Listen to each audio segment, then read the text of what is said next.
And hello, welcome to Open, the show that opens the Bronx and the rest of the world right to you. I am Daren, Jaime. Today we'll update you what's happening in and around our borough in New York City.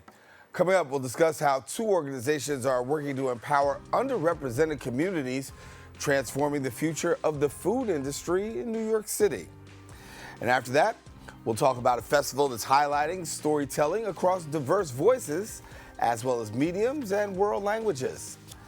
Then we'll dive into the groundbreaking approaches to managing and potentially reversing type 2 diabetes.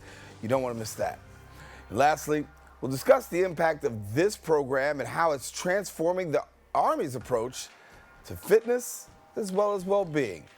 So stay tuned, because all this and much more is heading your way, because right now we're officially open.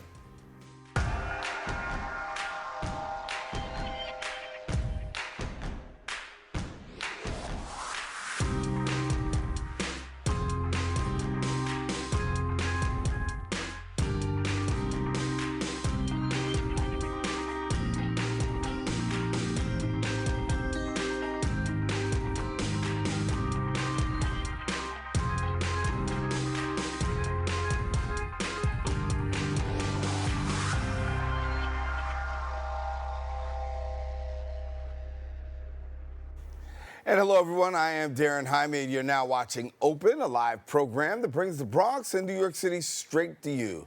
We also want to welcome our viewers to the Manhattan Neighborhood Network, as Open is being broadcast simultaneously on MNN's channels. You can stay connected to us on all of our social media platforms at BronxNet TV. Some things have been going on through the past week. We'll take you through it with some Bronx updates.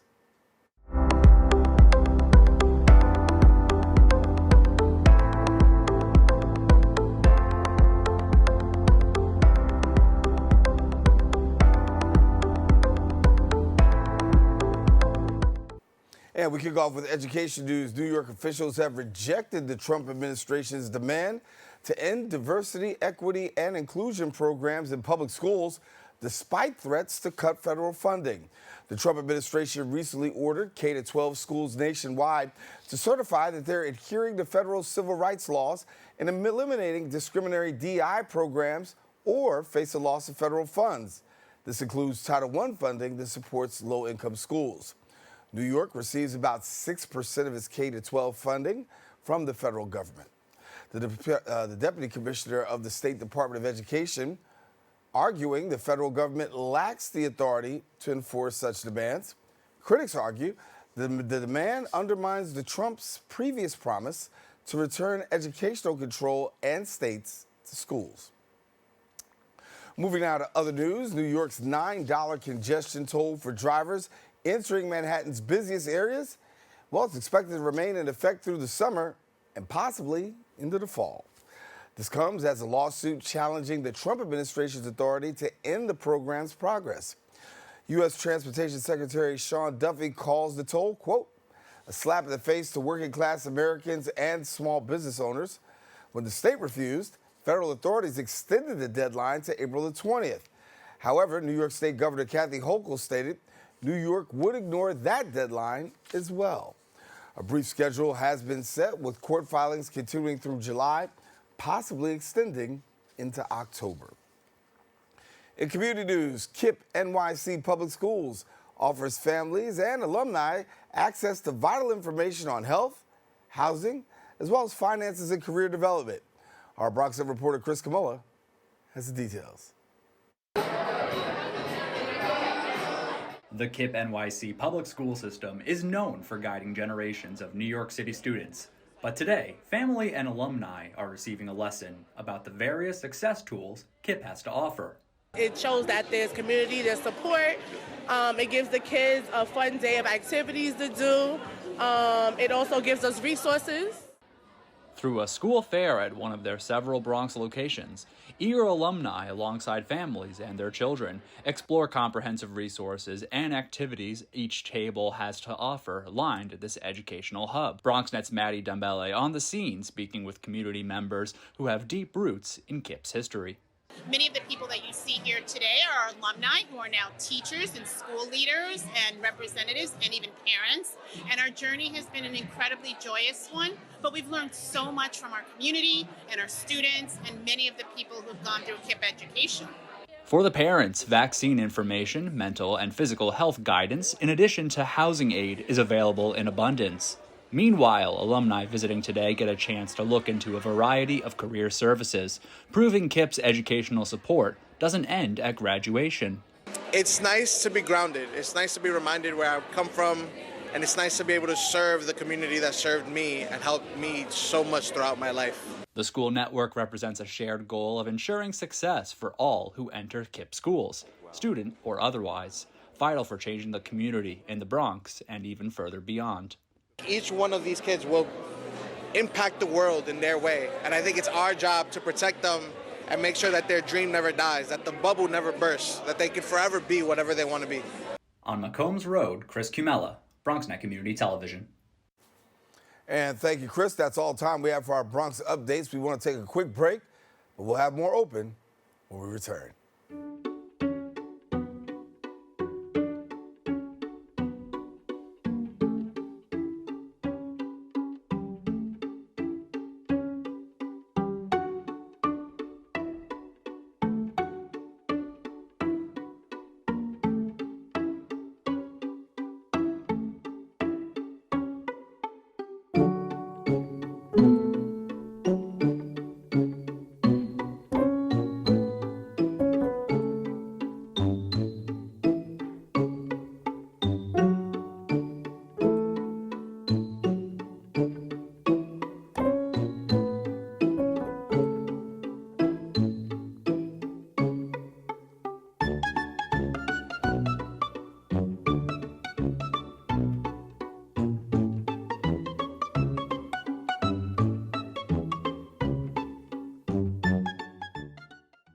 And we are back. Hot Bread Kitchen and Great Performances are partnering to create more economic opportunities in the culinary world. Together, they're launching the 2025 Culinary Fundamentals Program at Great Performances Bronx headquarters, equipping aspiring culinary professionals with the skills needed to succeed. Joining me now, we've got the Chief Operating Officer at Great Performances, Chris Harkness, and Chief Strategy Advancement Officer of Hot Bread Kitchen, Kristine Borok. And thank you so much for joining us. Good morning. Thank you for having me.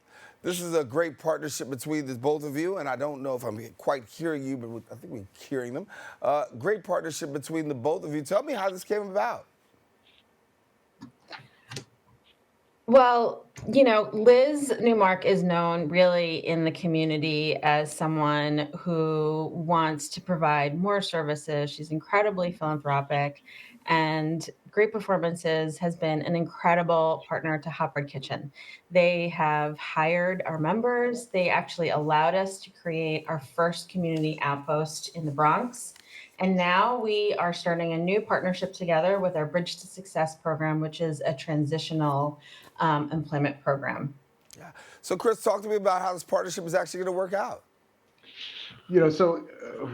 Besides Great Performances being a large food service provider to all of New York City, we have a phenomenal facility that really shows a lot of the different areas of cooking, all the different techniques when it comes to vegetable cookery, protein cookery, dessert cookery. So it's quite an amazing facility to be a part of. But what really works for us is that not only do we get to train people that are excited to learn new skills in our facility, we also get them to do an extended apprenticeship program with our department for the aging program that we currently run for the South Bronx. So when we talk about skill sets, what kind of skills are people going to be walking away from given the fact they can take part in this partnership? Yeah, well, so Hot Bread Kitchen has a history of providing culinary skills and essentially equipping the New York City food industry with great talent. So in our Culinary Fundamentals program, our members will have a 6-week training program where they will learn the fundamentals of cooking, knife skills, food safety. But what makes our program different is they also learn job readiness skills. So they will learn how to work within the food industry. We also provide English language skills. And what we think is our secret sauce is we also provide case management. So we look at our members holistically and human centered. So they have both the skills and they have the community and support to really retain their job towards economic mobility. And I know one of the things that there's a particular focus of as both of your organizations partner together is that on sustainability, and there's this huge sustainability component that's actually a part of that. When we look at sustainability, I know that you promote it for ethical food practices and the like. Give us a little bit about your thoughts about sustainability. Well, sustainability for great performances. It's embedded in our business operations. We have a 60-acre organic farm in Kinderhook called Katschke Farms, where during the growing season provides a little bit more than 1/3 of the total produce that we use in all of our outlets for great performances. And the farm is sustainable because of crop rotation, sustainable practices, and how the soil is handled, cover cropping. So it's quite magical for great performances, and we really speak and play the part of sustainability with our food buying practices. Yeah. I think one question that's on the hearts and minds of people are, when you deal with people such as local farms and local farmers and food producers, how are we cultivating that relationship and keeping that relationship going for the work that needs to be done? We're very specific in how we speak with our buying purveyors, and we really want to make sure that local brand specific local work makers are finding their way into our food buying programs. It's definitely a criteria for great performances. Yeah. Yeah. And I want to say, Kristine, I know both of you have been working very tirelessly in this area, particularly with diverse and underserved communities. Give me a little bit of your perspective when it comes to how this will impact their careers and their trajectories, particularly in the food service industry. Yeah. So, Hybrid Kitchen has always worked with people who face barriers to meaningful careers. And in particular, we use the food industry as an accessible entry point into the workforce. So if you ask anybody, most of the time what their first job is, it's going to be in food. So we really look at food, first of all, as your first step into the workforce. And these programs are really about teaching people how to work and learning what you can through the really, really vibrant food industry. And so they'll actually get introduced to Hot Bread Kitchen's incredible network of partners and an ecosystem of which is great performances. And so in addition to job skills, job readiness, we also support them through our 200 community partners and our 300 plus employer partners, where we vet each of them to get high quality jobs. Yeah. Well, I'll say this to both of you. When you talk about the kitchen is that place. It's the meeting place. It's the place that bridges gaps and connects people. And one of those gaps that gets bridged is really in the area of language. And I know that when you talk about language, you're trying to really conquer some language barriers by the work that you do as well. That's exactly right. So our philosophy is we meet people where they are. And in some cases, we work with people who are newly arrived to our country and they have limited English proficiency. So we actually provide hours of English language skills. In some cases, they might graduate from our culinary fundamentals program and still need more practice. So what this transitional employment program does is actually add even more English proficiency, work skills, and by the end of it, they're really ready to work. As we look towards the future, obviously the partnership is there. You've got some goals that you're really setting out. What do you think will be that ultimate goal that sets this program apart between the partnership? Gaining confident, trained people coming into our workforce, and it's really difficult, I think, right now, finding trained hospitality workers and having this be a part in our own building and being able to knock down a little bit of the nervousness and the unknown that goes on in the facility and bringing them in to our workforce is definitely an exciting part of this program. Yeah. Having them where they are, I mean, obviously is going to be key, this partnership between the both of you. And doing this right now is great. But of course, there's always that eye set towards the future. And so with the partnership, the future, scaling, moving higher, taking it bigger and better, what are the plans? Yeah, so what we hope, we're actually approaching this program as a little bit of a pilot. And so we try to look at every program that's new and think about what we're going to learn from it. So we want to iterate and see how we can make this program better. As soon as we can add more people to this program, we're going to add more people. If this program is working really, really well, this is happening in the Bronx, we want to do it all across the boroughs. And really, Hot Bread Kitchen is ready to scale because the need is there. As we have grown exponentially as an organization, our applications have skyrocketed by 2,000% or 200,000%. And like, we really just want to be that arm in the food sector that is there to help and build great talent. Yeah. Chris, as you look towards the future, your thought? Exactly the same. We'd love to play as much part as we can with Hot Bread Kitchen, and we're always interested in all of workforce development programs. Great Performance was started on training, on creating economic opportunities for struggling artists in the workforce, training them how to be servers. It's the bedstone of what Great Performances does as a company. So being a part of Hot Bread Kitchen in any way, shape, or form, which is training the next provider or going for helping Hot Bread speak to different culinary operations to show them the advantages of what it is to have workforce development being a part of your company is very exciting. Yeah.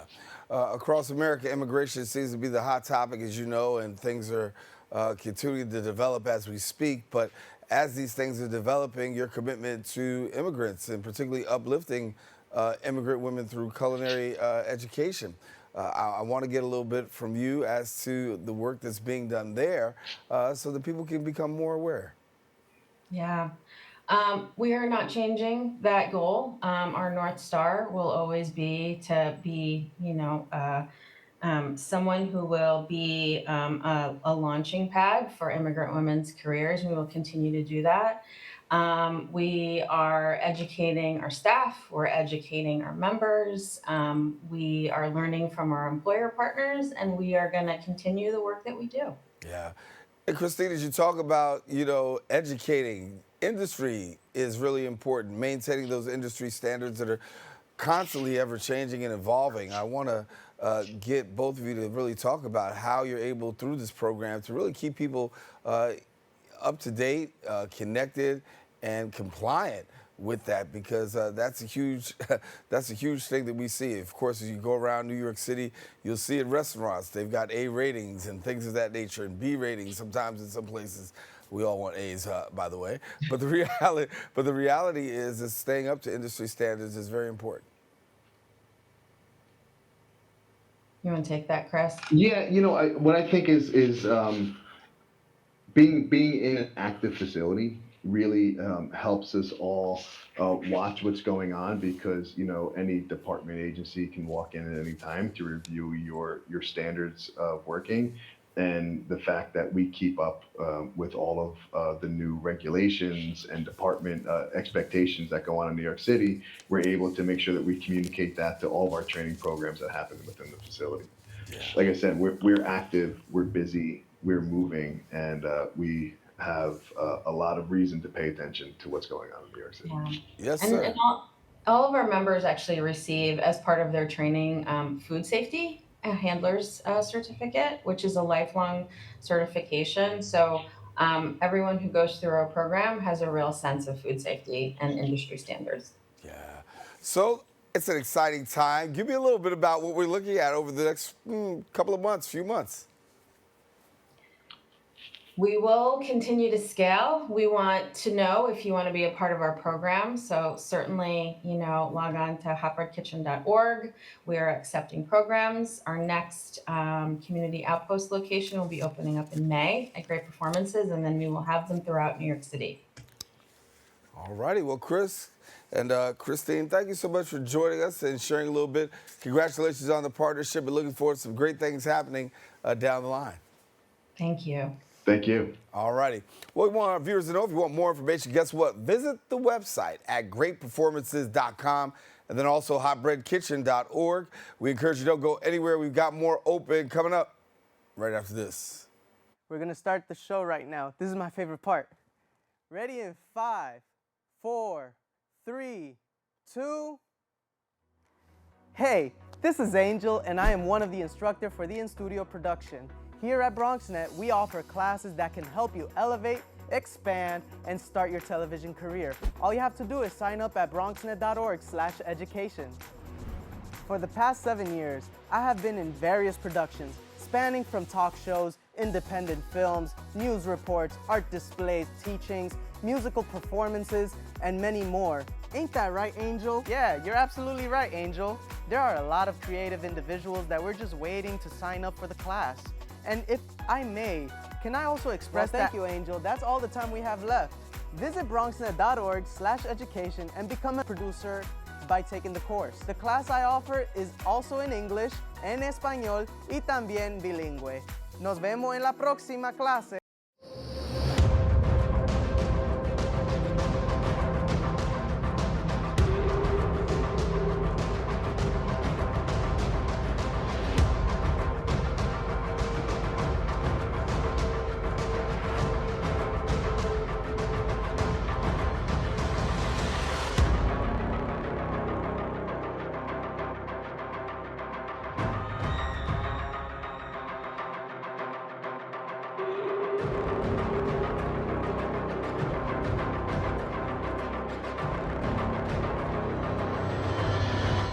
And welcome back. The New York Public Library will host its highly anticipated World Literature and Arts Festival, celebrating global storytelling and cultural diversity. This exciting event will feature a wide range of activities, from author talks and performances to culinary experiences and writing workshops, all aimed at highlighting New York City's vibrant multilingual community. Joining me now, we got the Associate Manager of Adult Programming at the New York Public Library, Vandana Pawa, and we thank you so much, Vandana, for being with us. And an exciting time for the library. I know you guys got a busy, busy schedule. What's it like for you right now as you are gearing up for the month of April? Hi, Daren. Thank you so much for having me. We're so excited about the festival coming up in a couple weeks. April has so much going on. It's Poetry Month. We got some poetry events coming up in the festival, and we're all just really excited. We've spent the last 6-7 months working on getting a really stellar lineup of writers, performers, poets, and culinary experts, and all kinds of folks from all over New York City to come together to bring their work to the branches. So we're just really excited and gearing up for the festival. As the festival comes on and you've got all these great artists, one of the things that's going to happen is really the opportunity for storytelling and their opportunity to share storytelling from their perspective, their vantage point. And this is great power to that. So if you will, share with me, what do you feel about the power of storytelling that will occur through this festival? Oh yeah, I mean, it's the number one reason we're here and why I do the work I do, honestly. There are so many stories in New York City. The world is right here in New York City. And there are so many stories that, often go unheard or untold. And we want to create these spaces in our NYPL branches across the boroughs for folks to come in and tell their stories, and for folks who maybe otherwise wouldn't have gotten the chance to hear them or listen to them, to get to be in a space where they're, hearing from diverse perspectives, hearing from people's experiences that are different than their own background. So it is really powerful, and I feel really lucky that we kind of get the opportunity to bring people from all kinds of backgrounds together, and also create the space for folks who do share those cultural similarities to come in and get the chance to be somewhere that's like really responsive and really affirming to their own experiences. Maybe they can connect with somebody who is in their neighborhood, shares those experiences, but they never would have gotten the chance to connect otherwise. So really using the power of storytelling to come up, affirm people's experiences, and also give them the opportunity to connect across difference. So I want to go over a couple of dates with you because there's some very key dates and some things happening on these dates, and I'm going to let you take it away, share with us a little bit about what we can expect and what's going on. But I know April 15th, we got the rap language, and that's how musicians continue to transform in the spoken word. Yeah, that one is really exciting. That's our kickoff event for the festival. It's happening at the Stavros Niarchos Foundation Library in Midtown Manhattan. We have groundbreaking musicians Audrey Funk, Bartika, and Faluka, and they're going to be joined by the journalist Jessica Lipsky, who is a writer at the Grammy Foundation. And they're going to come and talk about how they kind of like blend their native languages and adopted languages into their music. They're really unique in their style. They're going to amplify issues that matter to them and kind of do it in a space where, everybody is writing rap music, utilizing rap music to tell their stories. And we're really excited about kind of kicking off the festival with that program. Yeah. April 22nd, the Latinx panel will be taking place. And so what can we expect to hear at the Latinx panel? That one is going to be really exciting. It's at St. George Library Center in Staten Island. And we're bringing together a powerhouse group of Latinx artists across different mediums. We have Irma, who is a photographer and based in Staten Island, Patricia and Nancy, who are a aunt and niece duo who actually work on kind of like performance or installation art in different cities across the United States. Libby Paloma, who is a textile artist. And we actually have a Pulitzer Prize winning comics illustrator artist named Madar, who is going to be joining us to moderate that panel. Folks are going to be talking about how storytelling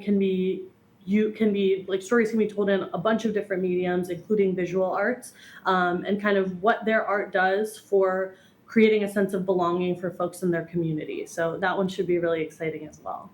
To have all these artists, performers, and really be together under one roof throughout the course of this festival, the sharing of community and culture, what's that mean for you, the person that puts this together, gets behind this, and really brings this all to a head?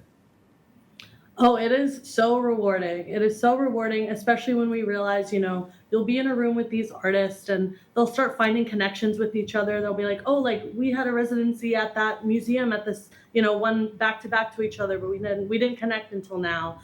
Or they find, similarities in their work that they plan to work together later on down the road. And it was us who brought them together in this space. It's really affirming. It's really rewarding to kind of see, not only for the audience members and our library patrons who come in and enjoy these events, but we're also able to like build these bridges and build these connections for the artists themselves who, maybe otherwise wouldn't have gotten the chance to meet and connect over their work. So it's definitely really exciting to see those connections play out in real time. I mean, Vandana, there is this intersection. It's kind of like beautiful, right? The intersection of creativity and culture. When you look at what's going on between the festival, that's what we got. And right here in New York, the hotbed, the haven, if you will, for creativity and culture, and the ability to really bring it all together it's got to be great. Yeah, there really is so much creativity that is like so specific to people's cultures that a lot of these artists, like that is so central and core to their work. So getting the chance to like create a stage entirely, like building those two intersections together, like, the way someone's creative work connects directly to their culture and then the way they engage with the world, like through that perspective. And yeah, like you mentioned, Daren, the communities that we have here in New York City are so diverse, and the library really tries to make sure that we're serving all of these communities. We're really intentional about where we're placing our programs. We work to make sure that branches across all three boroughs that we serve, Staten Island, Manhattan, and the Bronx, get the opportunity to like hear from these diverse artists and hear from these folks about their work that maybe otherwise they wouldn't have had the opportunity to. So truly like bridging, that intersection between culture and creativity and the what you can make and the stories you can tell is, really central to what we're doing here. Yeah. And Vandana, I got to ask you about April 23rd. It is a world holiday around here. That's my birthday, so that's why I realized I said that. Oh. But in addition to it being a world holiday, let's talk a little bit about, you've got culinary that's actually taking place. It's something special, a celebration of sweetness. Yes, I'm so excited about that one. So we're going to be celebrating the release of the Malai cookbook. So Malai is a ice cream shop that was, born in New York City. It is a South Asian flavors focused ice cream shop. And the founder, Pooja, of that ice cream shop is releasing a Malai cookbook, which is kind of celebrating South Asian ingredients in desserts and in sweets. So we're going to have Pooja there, and then a culinary writer and producer, Faride, in conversation. And then we're also going to have a really cool drag performance by a local NYC-based drag artist whose name is also Malai, a South Asian drag performer. So we're really going to be celebrating, the culture of, South Asian countries, and also the food that comes out of those places and the ingredients and the spices. And we are also going to be having a little ice cream cart from Malai joining us that night that are going to be serving treats that are specifically in the cookbook. So super excited to kind of celebrate, dessert and sweetness in a lot of different ways. Yeah. And I do have to talk a little bit about Jose Andres, who's coming. He's going to be there April 21st. He's also the founder of the World Central Kitchen, addressing a little bit about social impact. And I know we haven't touched much on that, but there is that social component and that social justice component that is attached to the work. Yeah, it is fundamental. It's central. It is, I think in creating platforms for folks that otherwise are in the margins and might not have the opportunity to tell their stories, we are definitely thinking about the social impact that we can have. We're always trying to highlight stories from the margins. And, we're really excited for this event with Jose Andres as well. World Central Kitchen has been having a really important impact on the world. They've been feeding Palestinians throughout the genocide in the last few months. So last year, exactly. They're putting them in this space where we were able to tell the story of Jose's work in World Central Kitchen and his, general goals in creating that program or creating that organization. It also is, really important to us to have that space for him to come in and share that work. Yeah. New York Public Library has been around for a minute. And when I say a minute, we're going to put 125 years there, and at least 125 years. And so as you look at this festival, and you look at the 125-year history of the New York Public Library, merge the two together, if you will. Oh, wow. Yeah, I mean, the festival is a lot newer than the library in that whole, century history. This is our 5th annual festival, and we actually started it during COVID times when folks were locked down, and a lot of our programs were happening online solely because we wanted to still engage with folks' cultures. We still wanted to give people the opportunity to connect across, stories when they were locked down at home. And we have continued that throughout the last few years.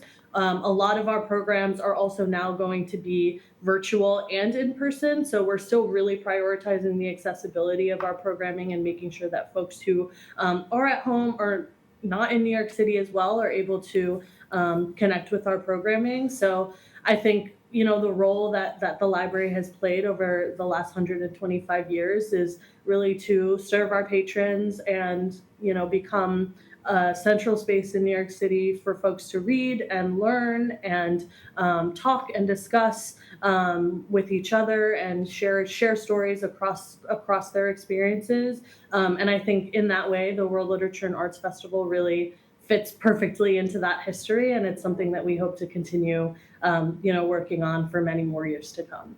You know, you just answered that question so brilliantly. I thank you. Thank you so much, Vandana, for being with us. Exciting. I know it's been a long time coming, a lot of great work, and to see the fruit of your labor, it's got to be good. It's going to come quick. It's going to leave quick, but while you're in it, just enjoy it, and thank you for really putting this together. Yeah, thank you so much, Daren. We hope to see, some folks at the programs coming up. Sometime in the month of April, yes, I'll be there. I got to make my way through there at least one day. It won't be the 23rd, I can tell you Won't that be on right your now. birthday. That's it. You have better things. That's it. Thank you so much for being with us. We'll talk soon. Thank you. All righty, now, if you want more information, go ahead and visit the website at nypl.org. That is the New York Public Library.org, nypl.org. Don't go anywhere. We got more open coming up right after this. You don't want to miss, so stay with us. We're coming back. What's up, creative family? Discover your voice with BronxNet Community Media classes. Are you ready to bring your ideas to life? At BronxNet, we offer television production classes for community members ages 18 and over, empowering you to share your vision with the world. Get certified in field production, in-studio production, and our new exciting addition, podcast production. Once certified, you can create your own show to air on one of our 6 TV channels. It all starts with our free Unleash Your Ideas Masterclass, designed to help you plan your show idea and set you up for success on your production journey. This class is offered at the beginning of each month for your convenience. Our dedicated BronxNet team is here to support, encourage, and uplift you every step of the way. Join us and become a part of the creative force that engages and inspires the Bronx community and beyond. Sign up today and start your media journey with BronxNet. Visit bronxnet.org/education to learn more and register. Let's create something amazing together.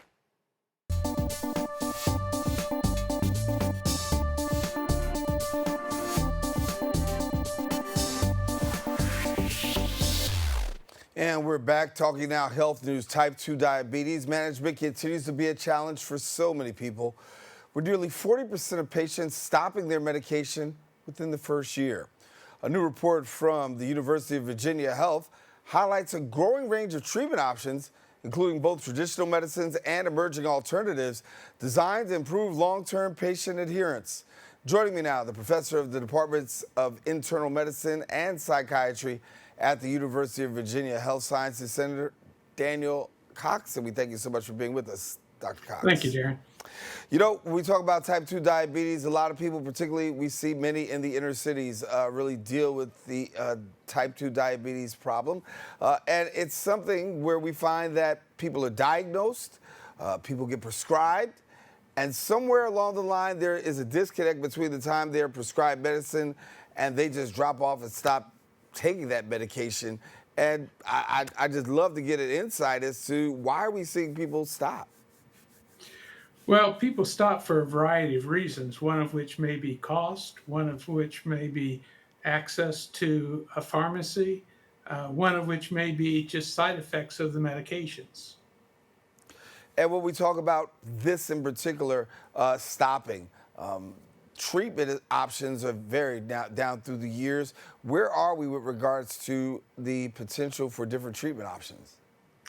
Well, the good news is that there's a whole host of treatment options ranging from medication to surgery to the new GLP-1 agonists, the injectable medications. And generally speaking, they're all reasonably effective, but they are only effective if people employ them 7 days a week, 365 days a year for the rest of their life, because type 2 diabetes, once it's developed, is a lifelong condition. Yeah. And for people who ask, how does a person arrive at type 2 diabetes? How do you answer that? Well, it is both it can be a genetic factor, it can be, and largely is, a lifestyle factor. When you look at developing countries, as the countries become more developed, as they have access to more food, have access to more conveniences, you see the incidence of diabetes steadily climb. And that is because of two primary reasons. One is diets change, and two is that physical activities drop off. And these are two central factors to the management of diabetes. So if you have plenty of carbohydrates to eat, starchy foods to eat, and you don't have to get up and be physically active to survive, those are two deadly contributions to the development and exacerbation of type 2 diabetes. Yeah. And as I look, I'm thinking about glucose monitors right now and the emergence of glucose monitors.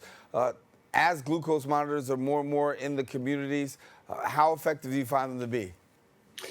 Well, there's two types, generally speaking, of glucose monitors. One is where you prick your finger, get a blood sample, put it in a machine, and get a reading. And those are quite accurate and reasonably convenient these days. The alternative is continuous glucose monitoring, where you tape a sensor to the underside of your arm, and then it displays on your phone, like you can maybe be able to see on my phone, where I get an immediate reading of what my blood glucose is without any pricking of my finger. And at the bottom, you see the curve of where my blood glucose has been all morning.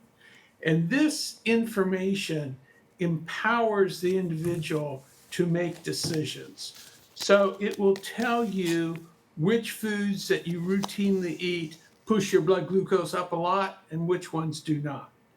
It'll tell you which types of physical activities bring your blood glucose down. And learning that information relative to yourself, your own body, and your own lifestyle will help you make choices of foods that don't push your blood glucose up and physical activities that in fact do bring your blood glucose down. So it will educate you. It can motivate you. So if you see your blood glucose has dropped a lot or has not gone up much. So for example, if you eat oatmeal with some bananas and maybe some raisins in there and for breakfast, and you see your blood glucose jump up 150 points.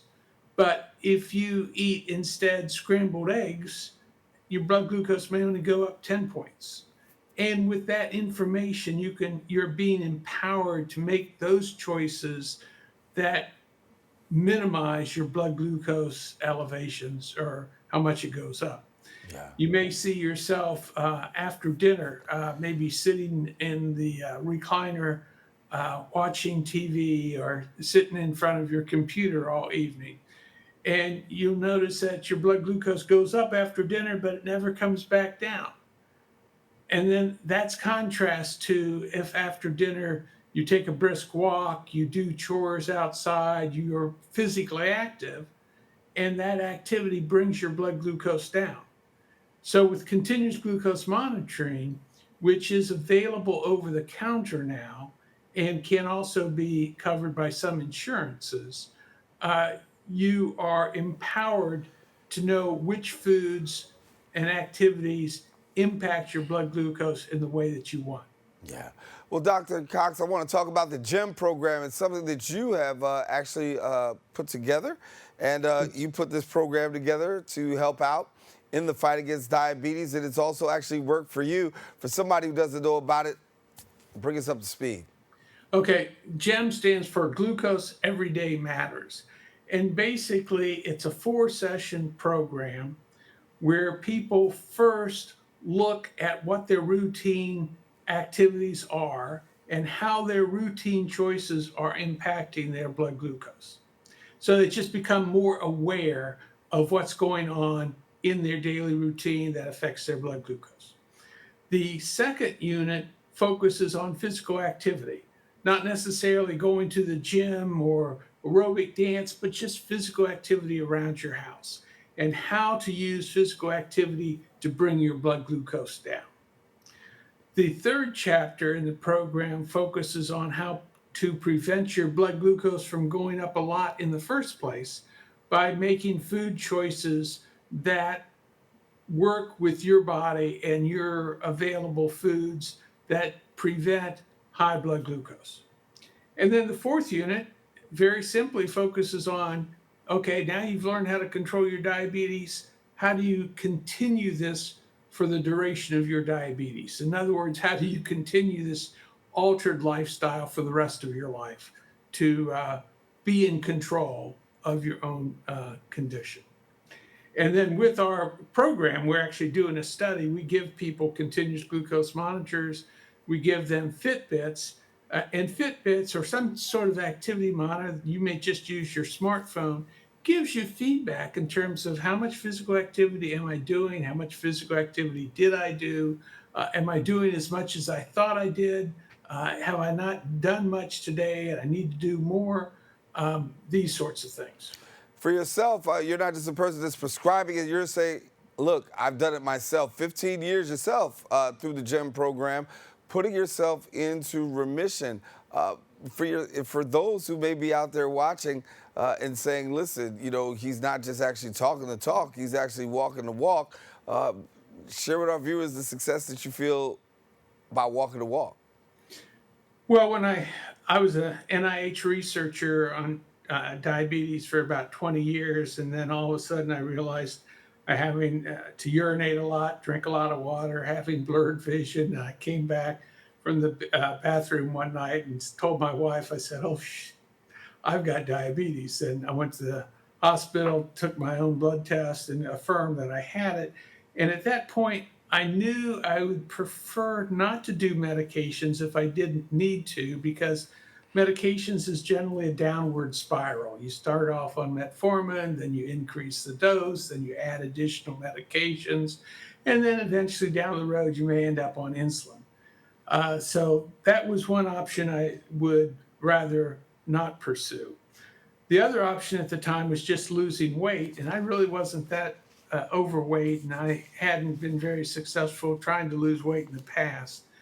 So I started to look for alternative approaches, and that's when I came upon the two basic ideas that certain carbohydrates push your blood glucose up, physical activity brings it down, and how can you combine those two to be in control of your diabetes.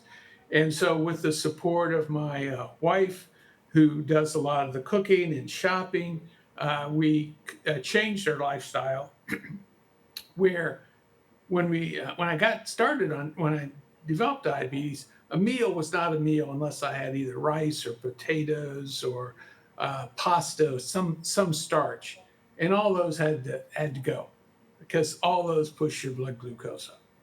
I typically had cold cereal in the morning because it was convenient and it was my habit.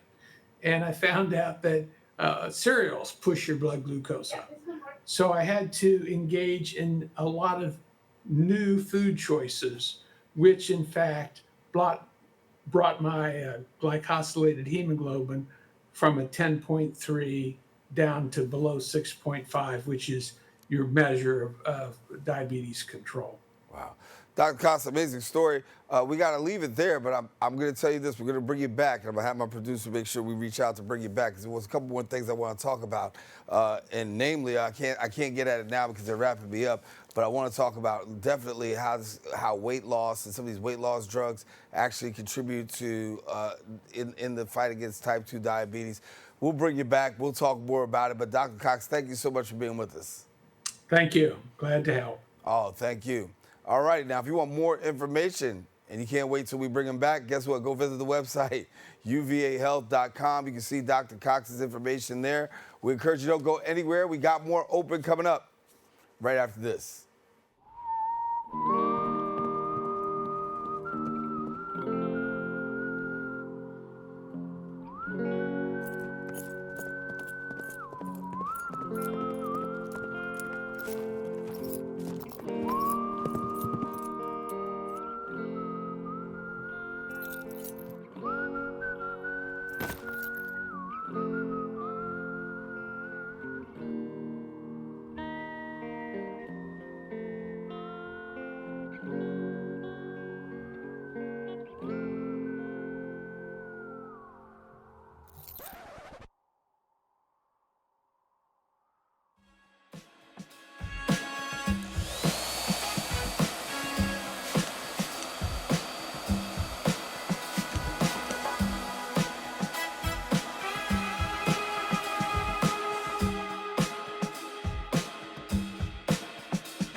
And we are back. The U.S. Army launched All You, a video series with health and wellness techniques from Army experts in response to declining physical and mental health across American youth. And joining me now is neuroscience sleep expert, Major Allison Breaker. And thank you so much for joining us, Major Breaker. Of course, absolutely. So we've got the All You video series, and for somebody who doesn't know about it, I gave a little bit of an intro, but give us a little bit more of an in-depth analysis here. Yeah, so the All You video series on YouTube, Go Army channel, it's meant to help people, not just soldiers, but society prepare mentally and physically each and every day.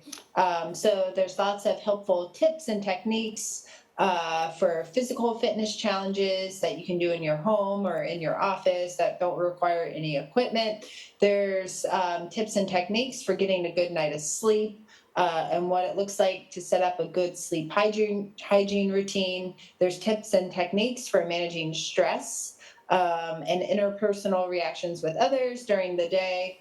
To include things such as breath work and meditation practices. There's also tips and techniques for how to stay properly hydrated, how to fuel yourself with nutrient-dense food. So it's really a holistic and comprehensive approach to making sure that, everyone can be all they can be throughout the day. So you have the Health and Fitness H2F program, and so as you have this program, it's rolled out. Soldiers across the country and across the world have the opportunity of taking part. How does this play an advantage, particularly when it comes to soldier readiness? Yeah, so I should say H2F, it stands for Holistic Health and Fitness. We know that if you are physically resilient, if you are mentally resilient, which honestly begins with a good night of sleep, then you're going to be ready to perform anywhere and anytime at any day. That's really what it's centered on is, within the Army, we're asked to deploy and win our nation's wars. And you can't do that if you're not resilient and if you're not ready. And that begins at home. It begins in the barracks. It begins by taking care of yourself, spiritually, physically, and mentally, so that you can continue to do the job you can every single day. So in the video, you'll be able to get some advice, some tips. I'm going to ask you to give me a little bit of an inside scoop and tell me what some of the insider things that we might be able to know in terms of tips to be better and do better. Yeah, so I'll focus on sleep, right? If you're not sleeping, you're not going to perform well, period. You can kid yourself and think you're going to perform, but you're not.